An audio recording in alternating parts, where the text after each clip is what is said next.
ಆಸಕ್ತಿ ತಗೊಂತಾರೆ. ಈ ತರ ಎಲ್ಲರಿಗೂ ಪ್ರೋತ್ಸಾಹ ಕೊಡೋದ್ರಿಂದ ಎಲ್ಲರಲ್ಲೂ ಕನ್ನಡ ಅಭಿಮಾನ ಇನ್ನೂ ಹೆಚ್ಚಾಗುತ್ತೆ. ಮತ್ತು ಈ ರಸಪ್ರಶ್ನೆ ಕಾರ್ಯಕ್ರಮ ಈ ತರ ಮಾಡೋದ್ರಿಂದ ಜ್ಞಾನ ಇನ್ನೂ ಹೆಚ್ಚು ಅಭಿವೃದ್ಧಿ ಆಗೋದ್ರಿಂದ ಈಗಿನ ಕಾಲದ ಮಕ್ಕಳು ಎಷ್ಟೋ ಜನ ಮೊಬೈಲಲ್ಲಿ ಇರ್ತಾರೆ, ಮೊಬೈಲ್ ಅಡಿಕ್ಟ್ ಆಗ್ತಿದ್ದಾರೆ. ಅವ್ರಿಗೆ ಕನ್ನಡ ಅಂದ್ರೆ ಏನು, ಕನ್ನಡ ನಾಡು ನುಡಿ ಅಂದ್ರೆ ಏನು, ಕನ್ನಡ ಹೆಂಗೆ ಹುಟ್ಟಿ ಬಂತು, ಆ ಕನ್ನಡದ ಹಿನ್ನೆಲೆ ಅವು ಯಾವ ಗೊತ್ತಿಲ್ಲ.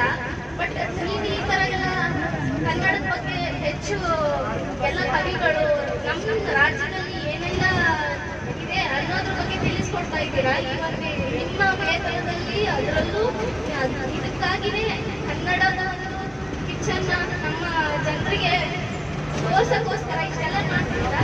ನಿಜವಾಗ್ಲೂ ನಿಮ್ಗೆ ಕೃತಜ್ಞತೆ ಹೇಳ್ತೀನಿ. ನನ್ನ ಹೆಸರು ಸವಿತಾ ಅಂತ.